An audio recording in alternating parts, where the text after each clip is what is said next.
안녕하세요. 인프제 채널의 반쪽입니다. 오늘은 새롭게 업데이트된 애플워치 5.2.1 버전을 같이 살펴보도록 할게요. 이번 업데이트 중에 가장 큰 이슈는 기존에 미국에서만 이용이 가능했던 건강 앱의 심전도 기능이 다른 여러 나라에서도 사용이 가능하도록 확대되었다는 점일 텐데요. 이 심전도 기능을 사용하기 위해서 해외에서 직접 애플워치를 구매하시거나 직구를 고민하고 계신 분들 많으시죠? 지금부터 그 궁금증을 풀어드리도록 하겠습니다.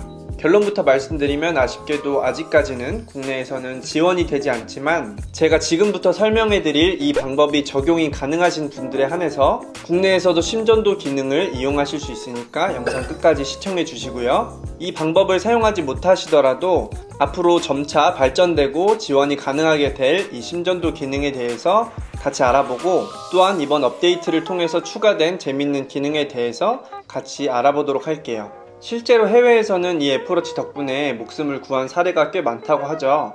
심장의 기능이 문제가 생길 때는 전조 증상이 발생되기 마련인데 이러한 증상을 느끼지 못하거나 가볍게 지나친다면 갑자기 쓰러질 확률이 굉장히 높아진다고 해요. 이 애플워치로 측정하는 방법이 우리가 기대해왔던 대로 굉장히 정확하게 의학적인 결과를 도출해낼 수는 없지만 심장이 불규칙한 패턴으로 박동하는 심방세동을 측정할 수 있어서 부정맥을 예방하는 데는 어느 정도의 측정 장치로서의 역할이 가능할 것으로 보여집니다.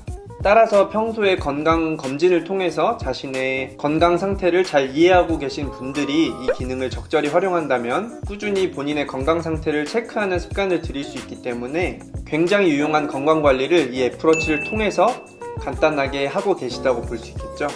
이 심전도 기능을 사용할 수 있도록 확대된 국가는 푸에르토리코, 괌, 버진 아일랜드, 오스트리아, 벨기에, 프랑스, 영국 등 유럽 19개 국가와 홍콩까지 확대가 되었는데요. 해당 지역에서 구매하신 애플워치를 가지고 계시다면 이 심전도 기능을 이용하실 수 있습니다. 단 다음의 사항들을 꼭 지켜주셔야 심전도 기능의 이용이 가능하니까 지금부터 집중해주세요. 우선 이 심전도 기능은 애플워치 4 모델에서만 사용이 가능하니까 이전 세대 애플워치를 사용하고 계신 분들은 이번 OS 업데이트를 진행하셔도 이 심전도 기능을 이용하실 수 없으니까 이 점 꼭 알아두시면 좋을 것 같고요. 첫 번째, 미국에서 애플워치를 구매하셨거나 직구하신 분들은 이번 워치 OS 업데이트를 진행하시기 이전에 심전도 기능을 반드시 활성화하시고 업데이트를 진행하셔야 이 심전도 기능을 국내에서도 계속해서 이용이 가능합니다. 단순히 미국에서 구매했거나 직구한 애플워치를 가지고 있더라도 국내에서 설정으로 국가를 변경하는 것만으로는 이 기능을 활성화하실 수 없습니다. 워치 OS 업데이트를 진행하시고 난 후에 이 심전도 기능을 국내에서 활성화하려고 하면 진행이 되지 않으니까 꼭 기능을 활성화하신 이후에 OS 업데이트를 진행해 주시면 국내에서 심전도 기능이 이용이 가능합니다. 두 번째, 미국이 아닌 이번 OS 업데이트를 통해서 릴리스된 국가들에서 애플워치 4를 구매하신 분들 혹은 직구하신 분들이 있으시죠? 마찬가지로 국내에 머물고 있는 상태에서는 이 심전도 기능을 활성화시킬 수가 없습니다. 저희도 홍콩에서 직접 구매한 애플워치 4 에르메스 모델을 가지고 있는데요. 국가를 바꿔서 설정하더라도 이렇게 설정 불가 메시지가 시연이 되면서 심전도 기능이 활성화가 되지 않습니다. 그래서 귀국하시기 전에 구매하신 국가나 이 심전도 기능이 이용이 가능한 국가 내에서 심전도 기능을 활성화시킨 후에 귀국하시면 국내에서도 이 심전도 기능을 활용하실 수가 있으니까 꼭 기억해주세요. 이 심전도 기능을 지원하는 국가 밖에서 심전도 기능이 활성화되지 않도록 지오펜싱이라는 기술이 적용되어 있기 때문에 이런 유의사항들이 생기는 건데요. 휴대폰 초기화 등으로 인해서 애플워치와의 연결이 해제된다면 이 심전도 기능은 다시 비활성화가 되고 국내에서는 다시 활성화가 진행이 되지 않기 때문에 아까 말씀드렸던 두 가지 방법을 통해서 다시 심전도 기능을 활성화시켜 주셔야 합니다. 얼른 국내에서도 이 심전도 기능을 자유롭게 이용할 수 있는 날이 왔으면 좋겠네요. 심전도 이야기가 좀 길어졌나요? 이 심전도 기능을 활용할 수 없다고 해서 이번 OS 업데이트를 그냥 지나칠 수는 없어요. 바로 워치 페이스가 추가되었기 때문인데요. 새로 나온 페이스를 살펴보면 이건 뭐죠? 나는 똥이다. 이게 바로 이번에 새로 업데이트된 2019년 프라이드 페이스입니다. 디지털과 아날로그 페이스 두 가지를 사용하실 수 있는데요. 꽤 예쁘죠? 아무 밴드나 사용해도 잘 어울릴 것 같고요.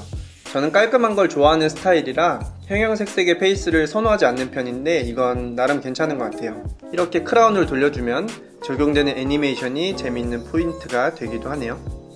이 아날로그 페이스도 색깔이 다양하게 들어가 있음에도 꽤 직관적으로 한눈에 잘 들어오고요. 이런 즐겨찾기 아이콘들도 잘 보이는 것 같아요.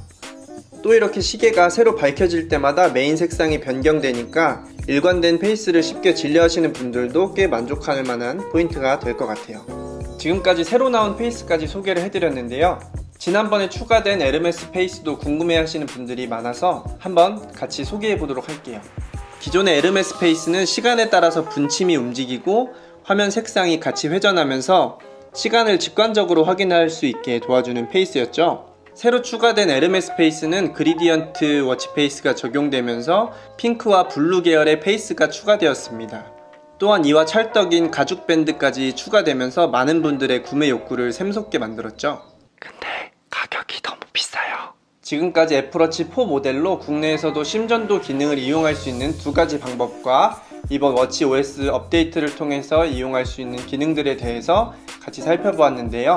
다음번 영상에서는 애플워치의 수많은 밴드 중에서 도대체 어떤 밴드를 구매해야 하는지, 인프제님과 저는 주로 어떤 밴드를 사용하고 있는지에 대해서 영상으로 소개해보는 시간을 가져보도록 할게요.